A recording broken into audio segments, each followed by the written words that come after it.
I think that our culture is important.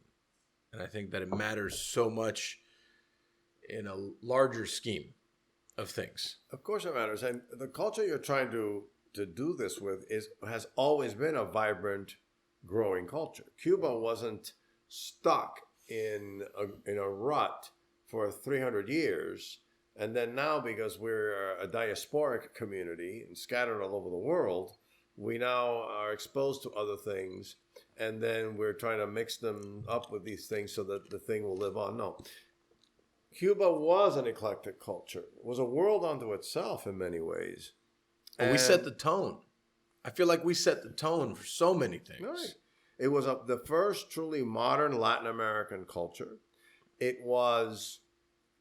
had all of these different facets. It was always looking to the future. It imported ideas and styles and immediately Cubanized them and turned them into something different. Right. Someone asked me once, I was giving a lecture on Cuban art and said, what is it that made Cuba, so different from, let's say, other Latin American cultures? And I kind of came up with a witty answer, which may not have really been what I wanted to say at that moment. I said, well, Cuba was a unique combination of African magic and power, Spanish grandeur, and American plumbing.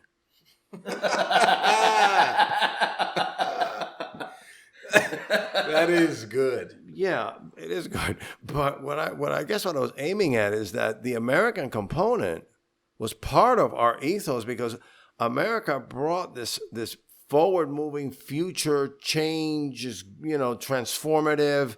You realize yourself and your culture by coming up with new ways of doing this or that. Mm-hmm. That wasn't necessarily European. It was to a point, and certainly wasn't. You don't see that in every culture.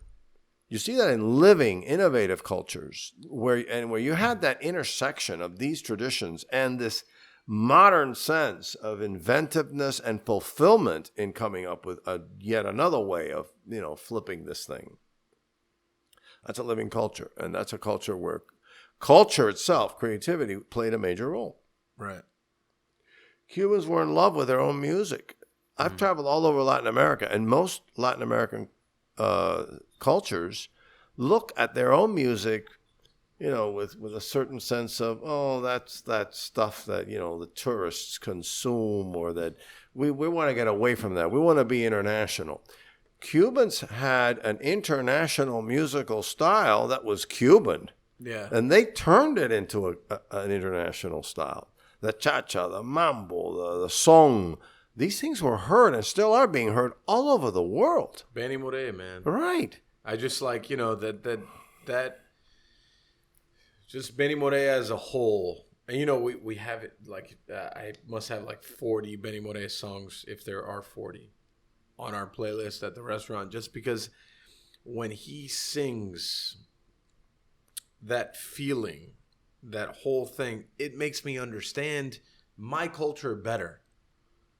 And like I say all the time, it's interesting in my own head when I come up with new food and when we do these tastings and things like that, I think to myself, is this something Benny would do? That's a good way of looking. Would he push this? Would he give a fuck about this? Would he is this the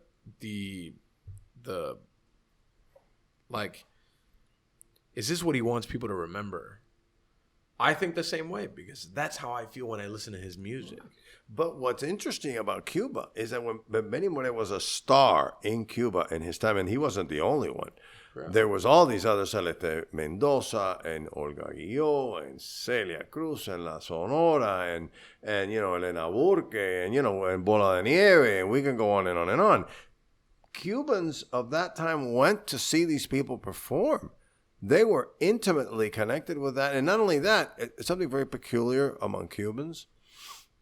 They quote lyrics of songs in the same way that other people might quote lines from philosophers or lines from Shakespeare or, Cubans will suddenly miénteme más, right? And there was an understanding that popular music had a deep resonance within them as individuals and in their culture, and that they could be immediately understood by another person they're talking to in that same culture. And it was the modern music that was being played in whatever cabaret in Havana that day. Right. So it was alive. It was transformative. They were taking all these things, changing them, altering them, propelling them into their own culture, and from there beyond. And they were living it, and they were experiencing, consuming it, to use your word, as part of their daily lives. And that was across all classes. Whereas what I encountered in the rest of Latin America, for instance, it's not that way at all. Latin Americans of a certain upper class, they want to be associated with the popular culture or whatever of the United States, of Europe, but fill in the blank, not their own. Right. And if you ask them, please take me to see, some, local musical event. Oh, that? You want to go to that? I mean, they kind of recoil. How could you want something so chusma and so vulgar?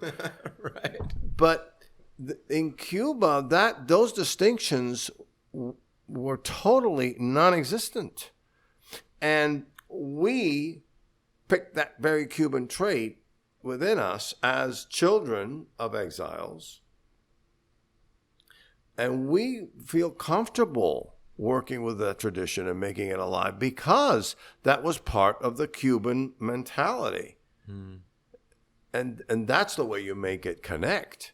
It isn't just simply the ingredients in a new way. It's also the fact that you feel perfectly comfortable with identifying with these elements that are part of everyday life, and I'm going to create something beautiful with this. That is what Benny Moré and all these other artists did. Amelia Peláez, the painter, José Lezama Lima, the poet. Ciao. You name it. All these people. So this is what it is, a part of our Cuban culture to do that in itself.